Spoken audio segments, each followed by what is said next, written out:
चक्र का बाप।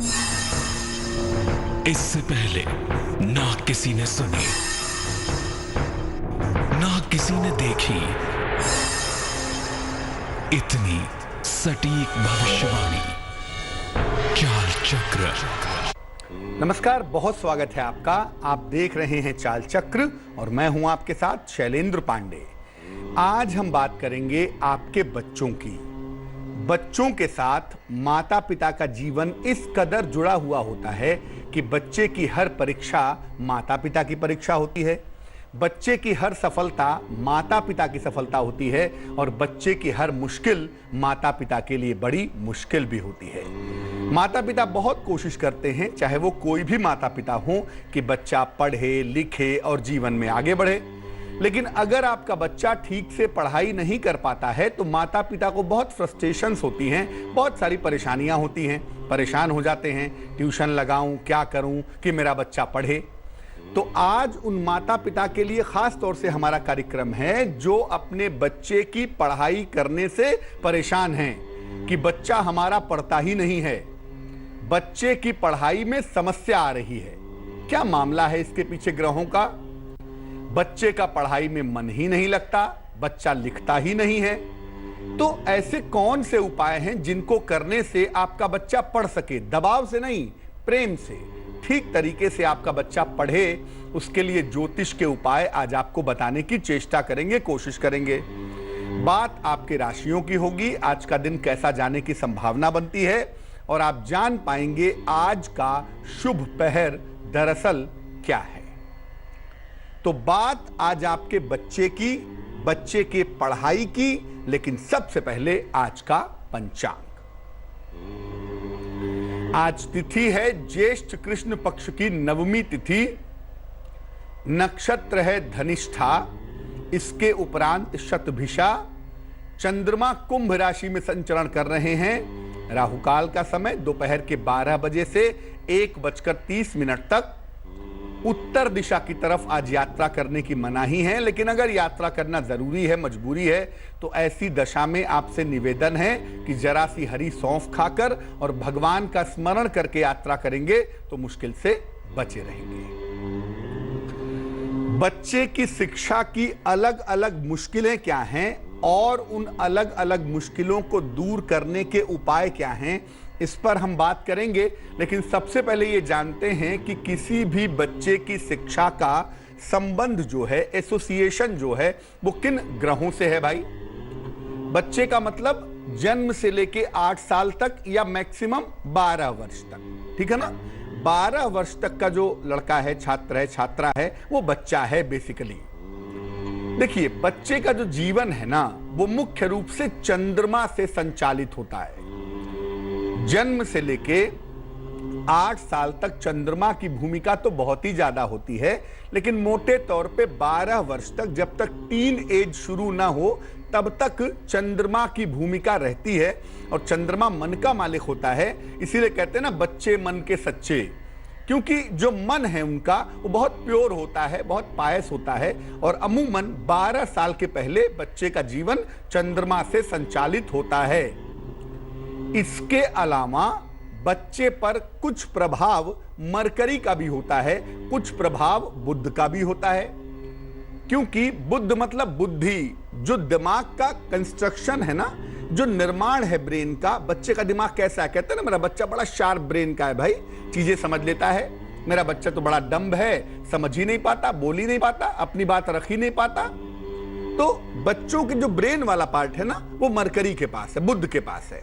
और टीन एज में तो खैर बुद्ध होता ही है। बच्चे का जो स्वास्थ्य है, कोई भी उम्र का बच्चा हो, 5 साल का हो, 10 साल का हो, 11 साल का हो, जो बच्चे का हेल्थ है ना और बच्चे के जो कॉन्सेंट्रेशन है, ये सूर्य से संबंध रखता है। इसीलिए जिन बच्चों का सूर्य गड़बड़ होता है ना, आप देखें उन्हें कम उम्र में चश्मा लग जाता है, या कम उम्र में बच्चों को सर में चोट लगती रहती है, ऐसा होता है ना। या बच्चों का डाइजेशन हमेशा बिगड़ा रहता है, पढ़ाई के समय बच्चों की तबीयत खराब हो जाती है, ऐसा बहुत बार होता है।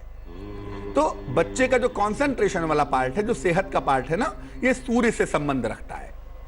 कुल मिलाकर 3 ग्रह हो गए। एक हो गया चंद्रमा माने मन, एक हो गया सूर्य माने स्वास्थ्य, और एक हो गया बुद्ध मतलब बुद्धि। तो ये तीन चीजों का जो निर्माण है ये बताता है कि आपका बच्चा पढ़ाई में कैसा होगा। भाई बढ़िया होगा, नहीं होगा, पढ़ पाएगा, नहीं पढ़ पाएगा, क्या मामला है पूरा। देखिए बच्चे का खान पान भी बड़ा इंपॉर्टेंट होता है। बच्चा खाता क्या है, बच्चे का खान पान कैसा है। बहुत फास्ट फूड तो नहीं खाता, बहुत कोल्ड ड्रिंक्स तो नहीं पीता, या बच्चा बहुत तला भुना तो नहीं खाता।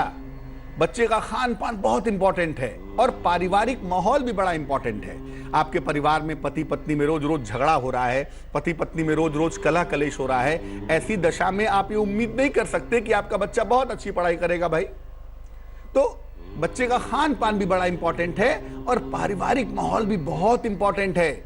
इसका असर बच्चे पर पड़ता है। यानी बच्चा खाता क्या है ये भी देखना होगा, और आपके परिवार का माहौल कैसा है। पति पत्नी में झगड़ा हो रहा है, सास ससुर के बीच में कलेश हो रहा है, घर में झगड़े की स्थितियां लगातार बनी हुई है ना, तो ऐसी दशा में बच्चा नहीं पढ़ सकता। तो बच्चे के लिए माहौल भी बड़ा इंपॉर्टेंट है। सब काम ज्योतिष नहीं करेगा, कुछ काम खुद भी करेंगे ना। बच्चा खाता क्या है और बच्चे के लिए माहौल कैसा है। घर में पढ़ाई का माहौल है भी कि नहीं है, कि बच्चा पढ़ने बैठा और आपने टेलीविजन पे गाने चला दिए। तो थोड़ा सा माहौल वाला पार्ट भी समझना होगा। बच्चों की शिक्षा की अलग अलग मुश्किलें हैं, कोई एक ही मुश्किल तो है नहीं। बच्चे का मन हम समझ नहीं पाते, लेकिन बच्चे के मन में अलग अलग तरह के विचार आते हैं। अपनी पढ़ाई के लिए बच्चे के मन में अलग अलग तरह की चीजें आती हैं। जैसे कुछ बच्चे ऐसे होते हैं जो पढ़ने के लिए बैठेंगे ही नहीं। आप कितना भी बैठाइए, अच्छा बेटा बैठ जाओ, अच्छा बेटा होमवर्क कर लो, नहीं करूंगा, मैं भाग जाऊंगा, यहां भागेगा वहां भागेगा। फिर माता जी उसको एक थप्पड़ लगाती हैं और मार करके पढ़ने के लिए बैठाती हैं। ऐसा बहुत सारे घरों में होता है कि बच्चा पढ़ता ही नहीं, बैठेगा ही नहीं पढ़ने के लिए। दुनिया भर की दौड़ भाग पूरे घर में करवाएगा, लेकिन पढ़ने के लिए बैठेगा ही नहीं। घूमने के लिए कह दो तैयार है, नाचने कूदने के लिए कह दो तैयार है, लेकिन पढ़ने के लिए कह दो बैठ जाए, ओहो, पढ़े बैठेगा ही नहीं। अब आपका बच्चा अगर पढ़ने के लिए बैठता ही नहीं है तो क्या करेंगे। एक तो बच्चे की पढ़ने की जगह एक ही बनाइए। अब ये नहीं कि एक दिन ड्राइंग रूम में पढ़ा रहे हैं, एक दिन बेडरूम में पढ़ा रहे हैं, एक दिन उसको बालकनी में पढ़ा रहे हैं। ये घूम घूम के पढ़ने से ना जो कंसंट्रेशन का लेवल है ना, ये कमजोर होता है। तो बच्चे के पढ़ने की जगह एक ही बनाइए, वो बहुत अच्छा रहेगा। और वहां पर चंदन की सुगंध का प्रयोग करिए। यानी आप चाहिए तो चंदन की अगरबत्ती जला दीजिए, दिन में सुबह शाम जलाते रहिए, तो घर में या उसके पढ़ने के पर्टिकुलर जगह पे चंदन की जो खुशबू है वो मेंटेन रहेगी, वो बनी रहेगी। साथ ही वहां भगवान कृष्ण का एक छोटा सा चित्र लगाइए। अब आप कहेंगे भगवान कृष्ण ही क्यों, पता नहीं आप जानते हैं कि नहीं जानते हैं, लेकिन भगवान कृष्ण ने 64 दिनों में दुनिया की सारी विद्याएं, सारे वेद पुराण उपनिषद सब पढ़ लिए थे। तो कृष्ण से ज्यादा बुद्धिमान बच्चा तो पैदा ही नहीं हुआ। इसीलिए भगवान कृष्ण का एक चित्र भी वहां पे छोटा ही सही, बाल रूप का हो, युवा रूप का हो, जैसा भी हो, एक चित्र भगवान कृष्ण का उसके पढ़ने की जगह पे लगाएं। और बच्चे के पढ़ने के स्थान पे लाइटिंग बढ़िया रहनी चाहिए ना, खूब प्रकाश का प्रयोग करें, टेबल लैंप लगा दें, बढ़िया एलईडी लाइट लगा दें, ताकि रोशनी रहे। रोशनी में पढ़ने से क्या होता है कि मन जल्दी कॉन्सेंट्रेट होता है ना, मन जल्दी एकाग्र होता है। और बच्चे को पढ़ाते समय अपने मन को शांत रखें। खास तौर से माताओं से, बहनों से मैं निवेदन करूंगा कि आपका बच्चा छोटा है, आप उसको इसी उम्र में अंतरिक्ष में नहीं भेजने वाली हैं। इसलिए बच्चा पढ़ने लगे उसको पीटने लगती हैं, उसको मारने लगती हैं, उसकी स्थिति को समझती नहीं है और उनको लगता है कि मेरा बच्चा एक ही दिन में क्यों नहीं जीनियस बन गया। ऐसा कुछ नहीं होता। आप अपने मन का फ्रस्ट्रेशन बच्चे पर ना निकालें, चाहे आप माता हो चाहे आप पिता हो। याद रखिए, बच्चे के मन में जो बात बचपन से बैठेगी ना, वो बात बड़े उम्र तक बैठी रहेगी। इसलिए बच्चे को पढ़ाने के पहले खुद शांत होइए, तब बच्चे को पढ़ाइएगा। फ्रस्ट्रेशन में भर के, झगड़े में भर के बच्चे को पढ़ाने बैठे और पीटे जा रहे हैं उसको, ये पढ़ाई नहीं है, ये आपका फ्रस्ट्रेशन है, जो आपको भी नुकसान करेगा और बच्चे को भी नुकसान करेगा। इसलिए जो माता पिता अपने बच्चे को पढ़ाते हैं, मेरा सबसे पहला निवेदन यही है कि अपने मन को शांत रख के पढ़ाइए। दूसरे कैटेगरी के बच्चे वो होते हैं जो पढ़ते हैं, ठीक ठीक पढ़ते हैं, जहां तक संभव हुआ कुर्सी मेज पे बैठेंगे, पढ़ेंगे, समझेंगे, लेकिन पढ़ा हुआ उनको याद नहीं रहता। जब वो पढ़ाई कर लेते हैं चीजें भूल जाती हैं। माता जी ने सुबह पोयम याद दिलाई, दोपहर तक शाम तक आते आते भूल गई। या बच्चे को कुछ सिखाया कि देखो इसको ऐसे बनाते हैं, बच्चा भूल गया। पढ़ा हुआ याद नहीं रहता। बहुत सारे ऐसे बच्चे होते हैं जो पढ़ते तो हैं लेकिन मेमोरी वाला पार्ट उनका कमजोर होता है, चीजें याद नहीं रहती। अब ऐसी दशा में बच्चे की मेमोरी को कैसे अच्छा करें कि बच्चा जो पढ़े वो उसे लंबे समय तक याद रहे, लंबे समय तक उसको रिटेन कर पाए। ऐसा क्या करेंगे? बच्चे को रोज सवेरे गायत्री मंत्र पढ़ करके सुनाइए।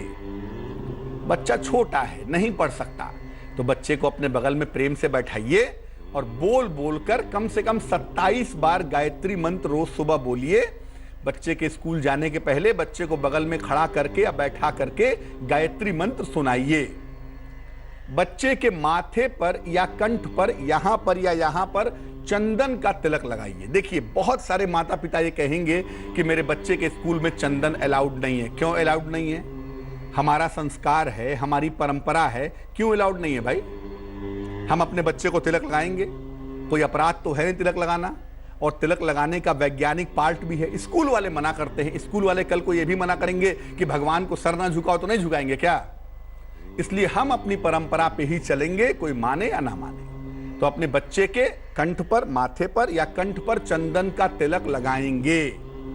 बच्चे को अखरोट जरूर खिलाइए। अखरोट अगर आपने देखा हो तो अखरोट की जो आकृति होती है ना, वो बिल्कुल ब्रेन की तरह होती है। बहुत सही, एकदम ब्रेन की तरह होता है। वो होता ही इसलिए है कि आपके ब्रेन को नॉरिशमेंट देता है, आपके ब्रेन को ताकत देता है।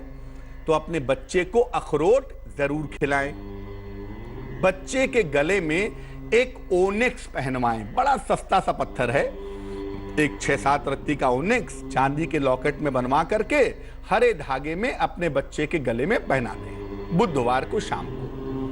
ओनेक्स पन्ने का सब्स्टिट्यूट है, लेकिन पन्ने की जरूरत यहां पे नहीं है, यहां पे ओनेक्स ही पहनाइए। ओनेक्स पहनने से आपके बेटे का जो ब्रेन है ना, वो शार्प होगा, उसकी मेमोरी अच्छी होगी, चीजों को लंबे समय तक याद रख पाएगा, चीजों को लंबे समय तक ध्यान में बना पाएगा। तो ओनेक्स धारण करना एक बहुत ही सुंदर होगा बच्चे की मेमोरी को अच्छा करने के लिए, बच्चे के दिमाग को अच्छा बनाए रखने के लिए। कुछ बच्चे ऐसे होते हैं जो लिखते नहीं हैं, पढ़ते हैं, याद करते हैं, इंटेलिजेंट होते हैं, मेमोरी बड़ी अच्छी होती है। और बच्चे अगर घर पे थोड़ा सा प्रेशर बना के कोशिश करके लिखवाया जाए तो लिख देते हैं, स्कूल में लिखते ही नहीं। पेरेंट्स टीचर मीटिंग में शिकायत आती है कि जी बच्चा तो बहुत अच्छा है लेकिन लिखता नहीं है, स्कूल में लिखता ही नहीं है। घर पे थोड़ा बहुत समझाने से लिख लेता है लेकिन स्कूल में तो लिखता ही नहीं है। क्या करें ऐसे बच्चों के लिए? एक तो जो बच्चे लिखने से जी चुराते हैं, ऐसे बच्चों को सूर्य को सवेरे प्रणाम करना सिखाइए। फिर मैं कहूंगा, आपकी जो परंपरा है, हमारी जो भारतीय संस्कृति है, उससे जैसे जैसे हम दूर हो रहे हैं वैसे वैसे ही मुश्किलें बढ़ रही हैं। वरना हमारी परंपरा ही बहुत थी, इन तमाम समस्याओं को ठीक करने के लिए अलग से कुछ करने की जरूरत ही नहीं पड़ती। खैर, तो अगर बच्चा लिख नहीं पा रहा है ठीक से, या स्कूल में नहीं लिखता, घर पे थोड़ा बहुत लिख लेता है, लिखने में दिक्कत आ रही है, तो रोज सवेरे अपने बच्चे को सूर्य को प्रणाम करना सिखाइए। बच्चे को ढेर सारे पेन और पेंसिल मत दीजिए। बहुत सारे पेन देने से, बहुत सारी पेंसिल लिखने के लिए देने से कंफ्यूजन्स पैदा होती है। इसलिए बच्चे को ढेर सारी पेन और पेंसिल ना दें तो ज्यादा बेहतर होगा। बच्चा अगर पेंसिल बॉक्स इस्तेमाल करता है तो बच्चे के पेंसिल बॉक्स का जो रंग है वो पीला हो या हरा हो तो बहुत अच्छा होगा। बच्चे के पेंसिल बॉक्स का रंग पीला या हरा रखने से निश्चित रूप से आपको फायदा होगा, निश्चित रूप से आपको लाभ होगा। और बच्चे को रुमाल तो देते ही हैं माता पिता, लड़कियों को भी लड़कों को भी। तो जब रुमाल दें उसमें हल्की सी चंदन की सुगंध लगा करके वो रुमाल अपने बच्चे को दें स्कूल ले जाने के लिए। उस सुगंध का असर पड़ेगा, सूर्य की उपासना का असर पड़ेगा, बच्चा अच्छी तरह से समझेगा, सीखेगा और बढ़िया तरह से लिखेगा भी। लिखने की एक और समस्या भी है, हालांकि आज की डेट में कितनी है मैं नहीं कह सकता, लेकिन पहले से के समय में, हमारे समय में लिखावट बहुत इंपॉर्टेंट होती थी कि हैंड राइटिंग कैसी है। और ज्योतिष कहता है कि आपकी हैंडराइटिंग बताती है कि आपका ब्रेन कैसा है। इसलिए लिखावट का अच्छा होना, हैंडराइटिंग का अच्छा होना बहुत इंपॉर्टेंट है। अब अगर आपका बच्चा लिखता तो है बट लिखावट अच्छी नहीं है, अजीब सा लिखता है, अक्षर साफ नहीं बनाता, लिखावट गंदी है, कॉपी गंदी दिखाई देती है, तो अगर आपके बच्चे की लिखावट अच्छी नहीं है तो क्या करना चाहिए? देखिए, बच्चे की जो पेन है या पेंसिल है वो बिल्कुल ठीक रहनी चाहिए। पेंसिल ठीक तरीके से शार्प होनी चाहिए, पेन है तो उसमें ठीक तरीके से इंक होनी चाहिए, इसको ठीक रखिए। खराब पेन या पेंसिल ना हो कि पेंसिल की नोक टूटी हो, पेन में इंक ही ना हो, ऐसा मत रखिएगा। कुर्सी मेज पर बैठकर पढ़ने और लिखने की आदत डालिए। कुर्सी मेज पर बैठकर जो लोग पढ़ते या लिखते हैं ना, उससे बड़े सारे बेनिफिट्स होते हैं। कंसंट्रेशन अच्छा होता है, लिखावट अच्छी होती है, दिमाग अच्छा होता है, मेमोरी शार्प होती है। और बच्चे की लिखावट को अच्छा करने के लिए बच्चे की कलाई में एक लाल कलावा बांध दें। किसी भी मंगलवार को माता बांध दे तो बहुत अच्छा है। एक लाल कलावा अपने बच्चे के हाथ में जरूर बांध दें और बच्चे को एक पेरी डॉट चांदी में बनवा लें, 6-7 रत्ती का, हरे धागे में। बुधवार की शाम को बच्चे के गले में एक पेरी डॉट धारण करवाएं तो बहुत सुंदर होगा। अपने छोटे छोटे बच्चों को सुबह 2 बादाम जरूर खिलाएं, रात में पानी में भिगा दें और सुबह उठ करके बच्चे को 2 बादाम ब्रश करने के बाद खिलाएं। ऐसा करने से आपके बच्चे का ब्रेन शार्प होगा, दिमाग शार्प होगा और बच्चे की याददाश्त बेहतर होती चली जाएगी। चलिए राशियों के सिलसिले की शुरुआत करते हैं और डालते हैं सबसे पहले नजर मेष राशि पर। मेष राशि, वैवाहिक संबंधों में बाधा आ सकती है, रुका हुआ धन आपको मिलेगा। फिलहाल यात्रा ना करें, यात्रा करना आपके लिए अच्छा नहीं है आज। शुभ रंग सुनहरा और भाग्य होगा 73%। वृष राशि, धन की प्राप्ति के योग बन रहे हैं, संतान से आपको सुख मिलेगा, लेकिन लिखा पढ़ी के मामलों में सावधानी बनाए रखें, पेपर वर्क के मामलों में। शुभ रंग क्रीम और भाग्य 63%। मिथुन राशि, क्रोध पर नियंत्रण रखें, स्थान परिवर्तन का योग है, मान सम्मान की प्राप्ति होगी। शुभ रंग सफेद और भाग्य होगा 96%। कर्क राशि, किसी प्रिय व्यक्ति से मुलाकात होगी, खान पान पर ध्यान दें, यात्रा को फिलहाल टाल दें तो बेहतर होगा। शुभ रंग हरा, ग्रीन और भाग्य होगा 55%। सिंह राशि, वाहन दुर्घटना से बचाव करें, जीवन साथी का सहयोग मिलेगा, संतान पक्ष से समस्या हो सकती है। शुभ रंग लाल और भाग्य होगा 50%। कन्या राशि, मान सम्मान मिलेगा आपको, धन की हानि से बचाव करें, यात्रा पर जाते हैं तो यात्रा फायदेमंद रहेगी। शुभ रंग नारंगी और भाग्य होगा 63%। तुला राशि, वाद विवाद से बचाव करें, लंबी यात्रा के योग बने हुए हैं।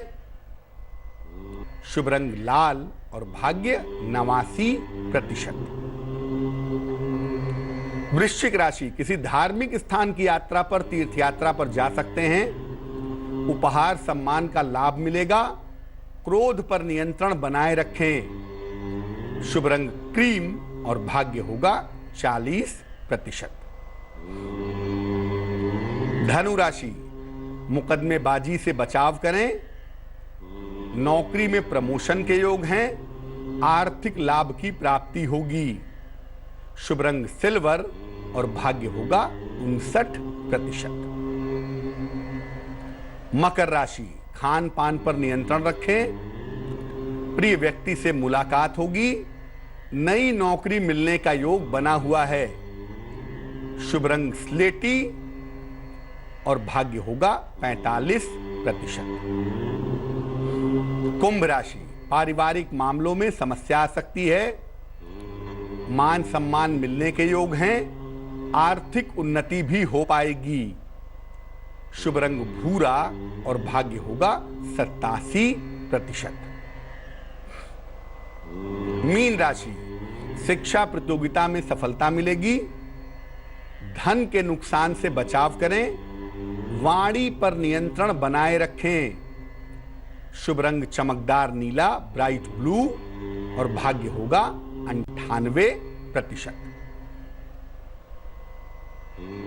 एक दर्शक जुड़ रही हैं रांची से हमारे साथ, उनसे बात करते हैं। बताइए। प्रणाम पंडित जी। जी नमस्कार।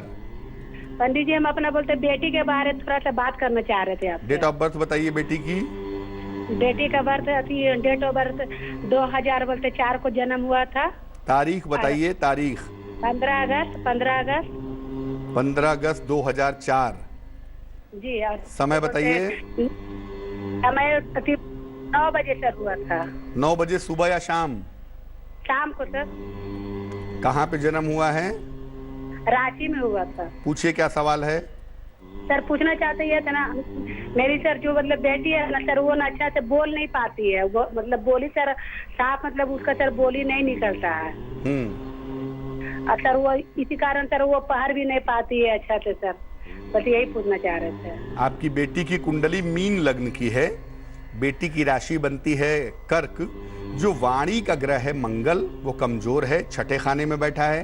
बुध भी वहां विद्यमान है जो वाणी का नेचुरल मालिक होता है, और दूसरे भाव में कुंडली के राहु भी दिखाई दे रहा है।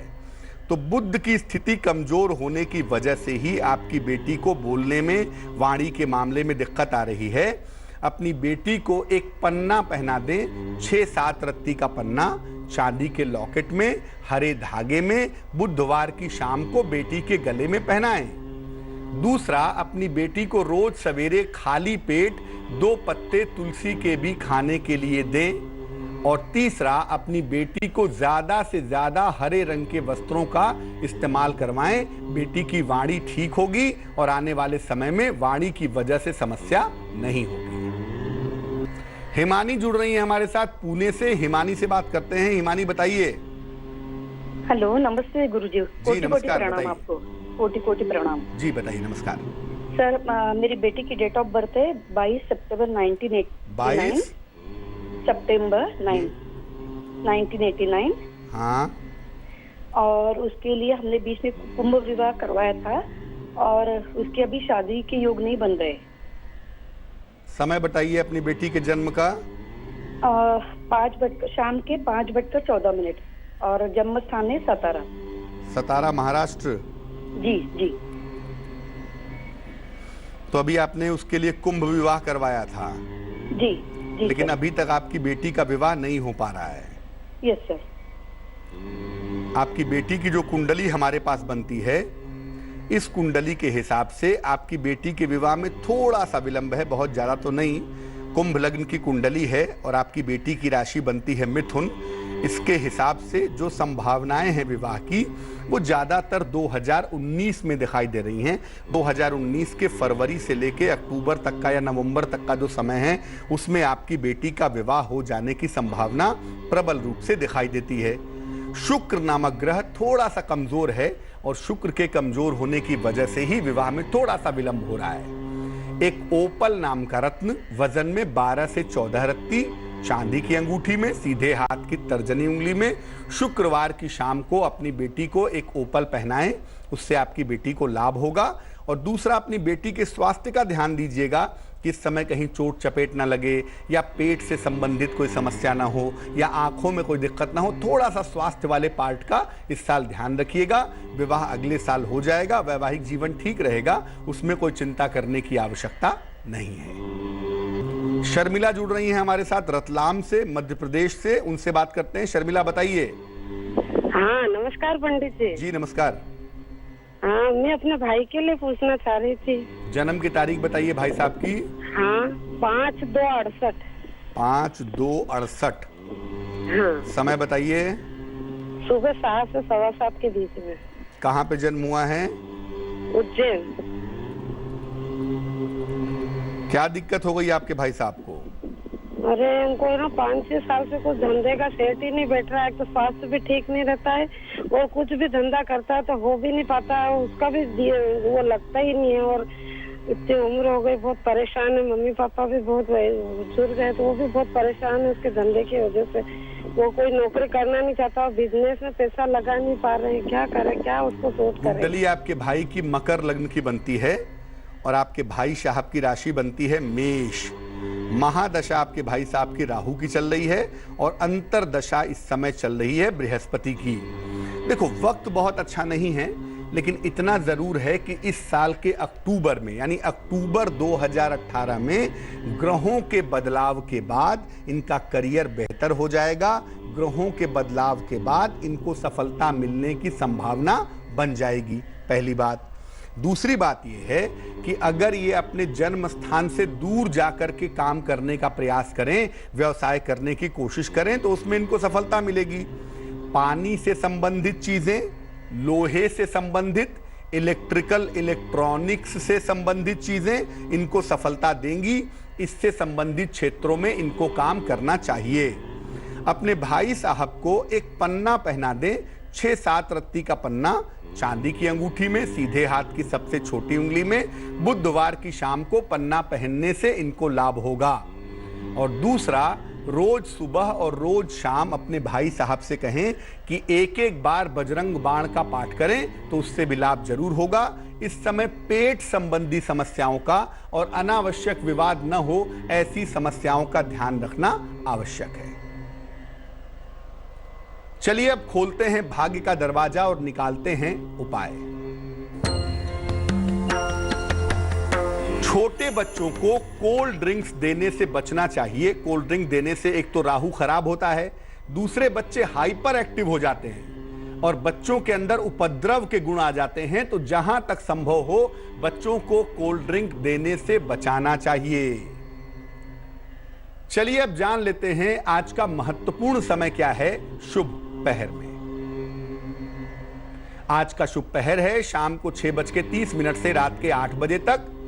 इस समय में निर्धनों को मिठाई का दान करें। कोई भी मिठाई हो, गरीबों को दान करें। ऐसा करने से रुका हुआ धन आसानी से प्राप्त होगा, लेकिन करेंगे शुभ पहर में ही, और वो समय होगा शाम को 6:30 से रात के 8 बजे के बीच में। तो आज के लिए चाल चक्र में बस इतना ही। मुझे दीजिए इजाजत। स्वस्थ रहिए, प्रसन्न रहिए, अपना बहुत ख्याल रखिए और आगे जिंदगी को समझिए। जरूर देखिए रिश्तों की कहानी संजय सिन्हा के साथ। नमस्कार। लेटेस्ट खबरों के लिए यूं ही देखते रहिए तेज, और इस वीडियो के पसंद आने पर लाइक, शेयर एंड सब्सक्राइब करना ना भूलें।